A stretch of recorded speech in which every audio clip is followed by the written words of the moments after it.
I said to myself, I will consider broadly tonight just two of these fundamental topics that have re-emerged, as it were, in my mind as I thought about Africa Day. We've had a very, very exceptional few weeks in South Africa. That's an understatement. Over issues of leadership, ownership of responsibility, at the highest level nogal, right? Not here with us, but at the highest level. How must leadership be shaped for a time such as this in the continent? That's the one thing I thought of that we should address.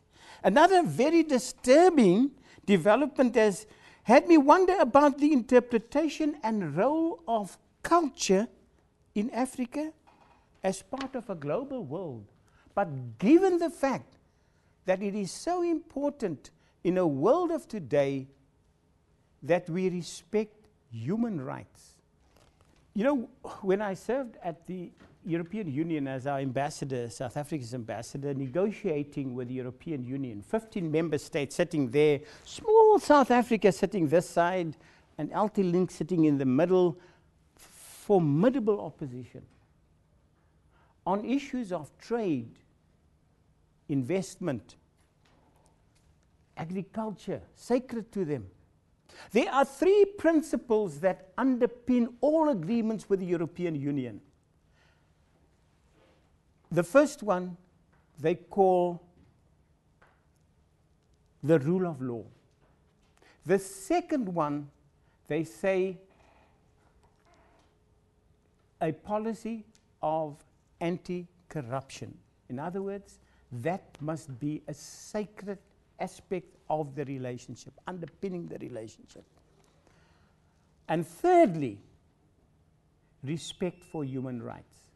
And should you renege on any of these, individually or collectively, that agreement falls flat. And that, to me, was very significant. If you do not subscribe to the respect for human rights, you won't be able to negotiate and implement any agreement with the European Union. Now, the Charter, the African Charter on Human and People's Rights, adopted on the 28th June 1981 by the states of the Organization of African Union, which is now the African Union, has largely served as the basis of human rights framework on the African continent. However, despite having good reason to celebrate such a developed and a nuanced human rights framework for Africa, the acceptance of the universality of human rights has not been easy. What is of unique importance in Africa, though, is the diversity of its members. We all know that. Its states and even national populations. Even in this country, we find the lack of efficient and well-functioning, well-capacitated institutions create endless frustrations in serving delivery. So, what are we saying? We're saying that in this environment, in Africa, the continent, we have had, yes, a respect for human rights. Our problem has been, to a great extent, exacerbated by the differing levels of development. Also institutions. You know, one of the big differences between a successful country and a not so successful country is the existence of efficient and functioning institutions. If you take in the area of human rights, of the legal rights, the rule of law, if your courts aren't functioning, if in the social arena your societal institutions aren't functioning, your schools aren't functioning, you might as well close shop. What is notable is that moving successfully in either direction of state institutional strengthening or increasing the scope of state functions is significantly dependent on the success of securing and effectively establishing the basic minimal functions of providing that type of pure public good, as the economist would call it. Let me summarize quickly what Stacy, my daughter, is saying. She is saying that in the context of human rights in Africa specifically, we have been influenced to a great extent by the Western understanding of the concept of human rights. And what is that for the European Union, for instance? Where's my good friend John Paul now? They have given us, no, not given, they have subjected us to a human rights that is very narrowly defined in terms of individual rights. In fact, in Africa, we have broadened the context of human rights, where there are individual human rights or human rights pertaining to the individual. In Africa, there is a context that is much wider called culture. And we must never, ever underestimate the role of this concept of culture that is part of the human right. In other words, the individual right vests itself in a culture. In Africa, we have a combination of these, and the challenge for you and me, and that which we have to discuss from day to day, is what is the ideal balance between the component of culture. And this is where I think it is important for us not to see these as mutually exclusive. They are, in fact, supportive of each other. Another example that she mentions, and a very important one in African societies, is religion. Religion is also one of those rights as a cornerstone of values and human rights in Africa, unlike the West. And the West is not undergoing a process of religious development, as it were, expansion, as much as Africa. In fact, the West is in a process of more secularization than Africa. This has a very, very profound impact on not only the role of religion in international affairs, but more specifically the role of religion and the necessity to place importance on religion as an important variable in the proliferation and protection of human rights in Africa. And this is the challenge on Africa Day, 50 years, that we celebrate, that I want to leave with you on the one hand. The other one that I thought I have to just touch on is the question of leadership. And, you know, in his book entitled Let Africa Lead, Royal Khoza, great businessman in South Africa, describes an ideal Africa as one where the leaders serve the people, right? Where the hallowed teachings of the ancestors, our ancestors, will direct us as how to live our lives now and plan for the future. That's the ideal, that we reflect on our forefathers' admonitions. And then thirdly, where we invest time, resources, and aspirations in the future of our children. What does that others say other than educate?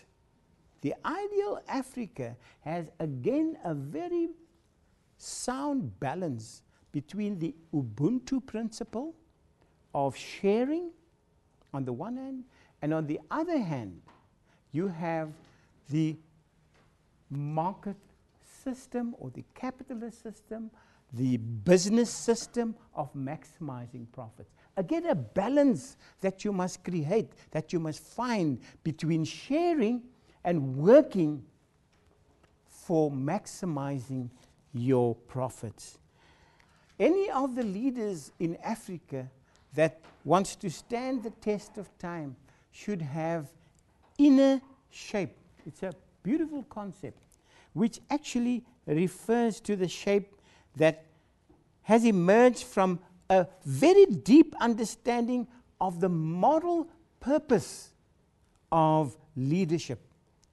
And that moral purpose of leadership, that understanding is supported by the level of reflection, introspection, emotional and cultural necessity to embrace and honor the past and dealing competently with the present and the future.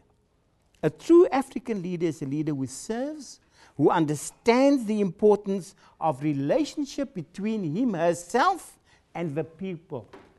Leadership, political level is important.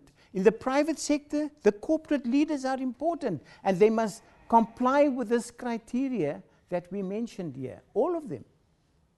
But leadership is also you. And we have a role to play in developing that leadership. So, the appeal is here not only to stability, but actually to inspiration for the present and a direction for the future. You must inspire the present and the future. Leaders must find ways to make people more confident to face the future into which they are being hurtled. When they leave the stability and security of the known and embraces the risks and uncertainty of the unknown, they must be confident. And sometimes we must say to ourselves and to others that as change takes place, we must choose the leaders for that type of changed environment. Okay, I want to close off by saying that each generation, this is Saunders, one of the writers that said this, each generation has to meet and resolve its own leadership problems. And today, we are facing an acute crisis in leadership in many spheres. You will agree with me. Crisis succeeds crisis, crisis upon crisis. In Africa, yes. One dictator gone, the next one comes in. Hello? Crisis following crisis. Yet our leaders come up with very few solutions. The prognosis is by no means reassuring. What is your prognosis of the future? Is it reassuring? Crisis on crisis. And it's a sad note to end on, but we are Africans. We are part of the continent. And if we don't realize that there are crises, not only here, but in our neighbor, in this and in that, we will find ourselves just limping on and limping on. If you want to talk a little bit economics, just one sentence. We're a developing country, just like Brazil is, about the same level of development. But Brazil moves resolutely forward. They know who they are, what they are, where they want to go, and private sector, public sector join hands, labor join hands.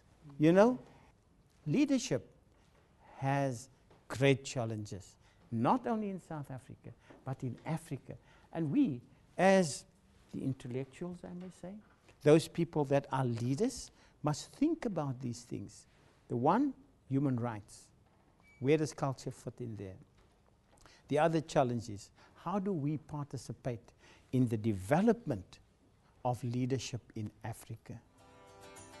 I want to leave those thoughts with you, and I'm going to ask you to give them only 3 minutes to ask questions. Thank you very much.